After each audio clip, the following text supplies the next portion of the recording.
आज है 24 जुलाई, दिन है शुक्रवार। नमस्कार, स्वागत है आपका हमारे चैनल यूपी न्यूज लाइव पर। चलिए शुरू करते हैं आज की ताजा बुलेटिन। जानते हैं सबसे पहले हाइलाइट्स, फिर खबरों को विस्तार से जानेंगे। यूपी के फर्जी दवा रैकेट के बाद राजस्थान अलर्ट, ड्रग कंट्रोल विभाग ने कसी निगरानी। यूपी पुलिस में 81,000 पदों पर होगी भर्ती, युवाओं के लिए सुनहरा मौका। कई जिलों में वर्कर और हेल्पर पदों पर आवेदन जारी। 12वीं पास महिलाओं के लिए सुनहरा अवसर। यूपी की जेलों में बढ़ेगी हाईटेक सुरक्षा, जेल कर्मचारियों को मिलेगी फॉरेंसिक और साइबर सिक्योरिटी की ट्रेनिंग। मुड़िया पूर्णिमा मेले के लिए रेलवे और रोडवेज की बड़ी तैयारी। 6 स्पेशल ट्रेन और 1000 बसें चलेंगी। चलिए अब खबरों को विस्तार से बताते हैं। यूपी के फर्जी दवा रैकेट के बाद राजस्थान अलर्ट, ड्रग कंट्रोल विभाग ने कसी निगरानी। उत्तर प्रदेश में फर्जी दवा रैकेट का खुलासा होने के बाद राजस्थान का ड्रग कंट्रोल विभाग पूरी तरह से सतर्क हो गया है। विभाग ने राज्य भर के सभी ड्रग कंट्रोल अधिकारियों को अलर्ट जारी करते हुए दवा निर्माण इकाइयों, थोक और खुदरा मेडिकल स्टोरों की सघन जांच करने के निर्देश दिए हैं। अधिकारियों से कहा गया है कि संदिग्ध दवाओं के सैंपल लेकर उनकी जांच कराई जाए और नकली या घटिया दवाओं की बिक्री पर तत्काल रोक लगाई जाए। विभाग ने दवा विक्रेताओं और वितरकों को केवल अधिकृत कंपनियों से ही दवाएं खरीदने तथा खरीद बिक्री का पूरा रिकॉर्ड रखने के निर्देश दिए हैं। साथ ही किसी भी संदिग्ध दवा की सूचना तुरंत संबंधित अधिकारियों को देने के लिए कहा गया है। स्वास्थ्य विभाग का कहना है कि मरीजों की सुरक्षा सर्वोच्च प्राथमिकता और नकली दवाओं के कारोबार में शामिल किसी भी व्यक्ति को बख्शा नहीं जाएगा।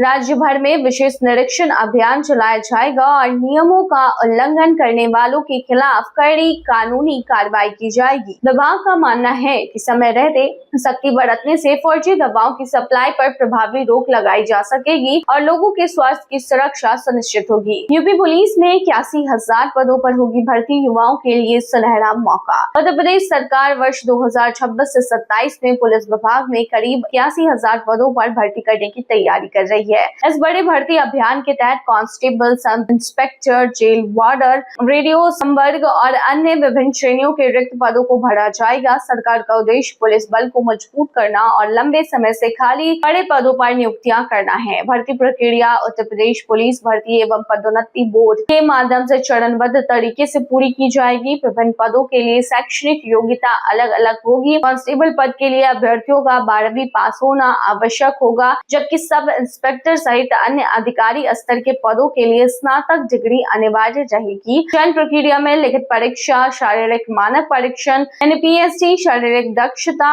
परीक्षा, PET, दस्तावेज सत्यापन और मेडिकल परीक्षण शामिल होंगे। भर्ती का विस्तृत नोटिफिकेशन जारी होने के बाद पदवार रिक्तियां, आयु सीमा, आवेदन तिथि, परीक्षा कार्यक्रम और अन्य महत्वपूर्ण जानकारी साझा की जाएगी। इस भर्ती अभियान से प्रदेश के हजारों युवाओं को सरकारी नौकरी का अवसर मिलेगा और खाली विभाग में लंबे समय से खाली बड़े पदों को भरकर कानून व्यवस्था को और मजबूत किया जाएगा। यूपी की जेलों में बढ़ेगी हाईटेक सुरक्षा, जेल कर्मचारियों को मिलेगी फॉरेंसिक और साइबर सिक्योरिटी की ट्रेनिंग। उत्तर प्रदेश के जेलों को आधुनिक और तकनीक आधारित बनाने की दिशा में बड़ा कदम उठाया गया है। राज्य के जेल विभाग ने फॉरेंसिक विज्ञान और साइबर सुरक्षा के क्षेत्र में विशेषज्ञ संस्थानों के साथ मिलकर जेल अधिकारियों और कर्मचारियों को विशेष प्रशिक्षण देने का फैसला किया है। इस पहल के तहत जेल कर्मियों को डिजिटल फॉरेंसिक, साइबर अपराधों की पहचान, इलेक्ट्रॉनिक साक्ष्यों के संरक्षण, आधुनिक जांच तकनीकों और सुरक्षा प्रबंधन से जुड़ी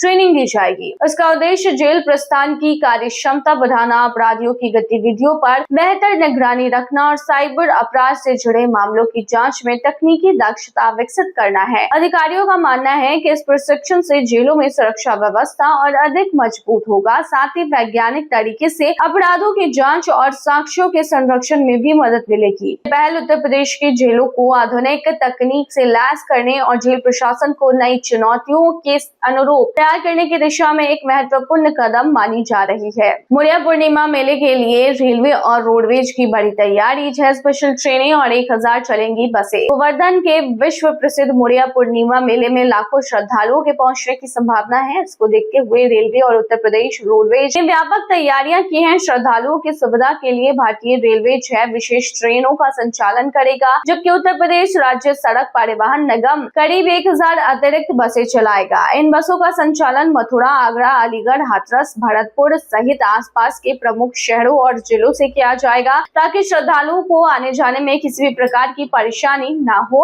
मेले के दौरान भीड़ को कंट्रोल करने, ट्रैफिक व्यवस्था सुचारू बनाए रखने और यात्रियों की सुरक्षा सुनिश्चित करने के लिए प्रशासन ने भी विशेष इंतजाम किए हैं। रेलवे स्टेशनों और बस अड्डों पर अतिरिक्त कर्मचारियों की तैनाती की जाएगी, जबकि गोवर्धन परिक्रमा मार्ग पर सुरक्षा व्यवस्था को और मजबूत किया जाएगा। प्रशासन का कहना है कि श्रद्धालुओं को सुरक्षित, सुगम और सुविधाजनक यात्रा उपलब्ध कराने के लिए भी सभी संबंधित विभाग समन्वय के साथ काम कर रहे हैं। रामपुर की जौहर यूनिवर्सिटी का नाम बदलने की चर्चा तेज, सरकार ने नहीं की आधिकारिक पुष्टि। आपको बता दें कि रामपुर की जौहर यूनिवर्सिटी का नाम बदला जा रहा है, ऐसा लोगों का कहना है। उत्तर प्रदेश के रामपुर स्थित मोहम्मद अली जौहर विश्वविद्यालय का नाम बदलने की चर्चाएं तेज हो गई हैं। मीडिया रिपोर्ट्स के अनुसार विश्वविद्यालय का नाम रखने को लेकर सरकार के स्तर पर मंथन चल रहा है। हालांकि अभी तक इस संबंध में कोई भी आधिकारिक घोषणा नहीं बताई गई है। बताया जा रहा है कि आगामी विधानसभा चुनावों से पहले सरकार इस मुद्दे पर कोई बड़ा फैसला लेने से पहले सभी पहलुओं पर विचार कर रही है ताकि विश्वविद्यालय में पढ़ रहे छात्रों पर इसका कोई नेगेटिव असर ना पड़े। इस बीच विश्वविद्यालयों को लेकर पहले से चल रहे विवाद, भवनों पर कार्रवाई और कानूनी मामलों के कारण यह विषय लगातार चर्चा में बना हुआ है। फिलहाल सरकार की ओर से नाम बदलने के संबंध में कोई अंतिम निर्णय सार्वजनिक नहीं किया गया है और आधिकारिक घोषणा का इंतजार किया जा रहा है। ग्रेटर नोएडा वेस्ट मेट्रो परियोजना को बड़ा झटका नहीं मिली अहम मंजूरी, अब कैबिनेट की हरी झंडी का इंतजार। बता दें कि ग्रेटर नोएडा वेस्ट मेट्रो परियोजना को बड़ा झटका नहीं मिला है, अहम मंजूरी मिल गई है बदले में। ग्रेटर नोएडा वेस्ट में रहने वाले लाखों लोगों के लिए ये राहत बड़ी खबर है। नोएडा मेट्रो की एक्वा लाइन के विस्तार परियोजना को पब्लिक इन्वेस्टमेंट बोर्ड PIB से मंजूरी मिल गई है। ये परियोजना नोएडा सेक्टर 51 से सेक्टर नोएडा वेस्ट सेक्टर 4 तक करीब 8.4 किलोमीटर लंबी होगी, जिसमें 5 नए मेट्रो स्टेशन बनाए जाएंगे। परियोजना की अनुमानित लागत जो है वो करीब 2000 करोड़ रुपए है। PIB की मंजूरी के बाद अब इस परियोजना को अंतिम स्वीकृति के लिए केंद्रीय मंत्रिमंडल कैबिनेट के पास भेजा जाएगा। कैबिनेट से हरी झंडी मिलते ही टेंडर प्रक्रिया शुरू होगी और निर्माण कार्य तेजी से आगे बढ़ेगा।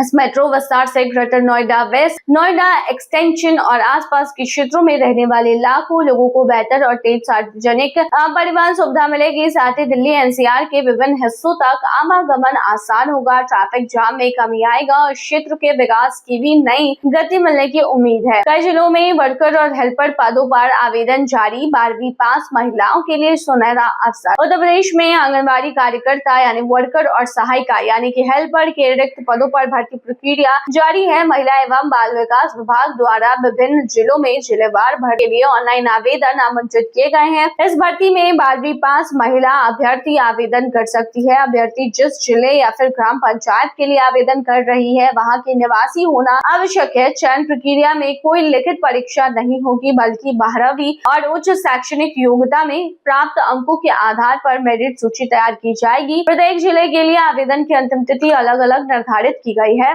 इसीलिए उम्मीदवारों को अपने जिले के नोटिफिकेशन के अनुसार समय रहते आवेदन जमा करना होगा। आवेदन प्रक्रिया पूरी तरीके से निःशुल्क है और इच्छुक अभ्यर्थी आधिकारिक पोर्टल पर जाकर ऑनलाइन फॉर्म भर सकते हैं। भर्ती से संबंधित आयु सीमा, जो भी आवश्यक दस्तावेज है, पात्रता है और जिलेवार आवेदन जो है उनकी जानकारी संबंधित अधिसूचना में उपलब्ध कराई गई है। भर्ती प्रदेश के हजारों महिलाओं के लिए सरकारी सेवा से जुड़ने का एक महत्वपूर्ण अवसर मानी जा रही है। फर्जी फास्ट टैक्स घोटाले का भांडाफोड़, यूपी STF ने 2 आरोपितों को किया है गिरफ्तार। Uttar Pradesh special task force यानी कि STF ने फर्जी दस्तावेज के जरिए फास्ट टैक्स जारी करने वाले एक बड़े गिरोह का भांडाफोड़ करते हुए 2 आरोपितों को गिरफ्तार किया है। जांच में सामने आया है कि आरोपी नकली रजिस्ट्रेशन सर्टिफिकेट यानी RC और फर्जी KYC दस्तावेजों का इस्तेमाल कर वाहनों के लिए अवैध तरीके से फास्ट टैग जारी कराते थे। इसके बदले वे मोटे कमीशन वसूलते थे और नियमों की अनदेखी कर कई वाहनों के लिए टैग बनवाए जाते थे। STF को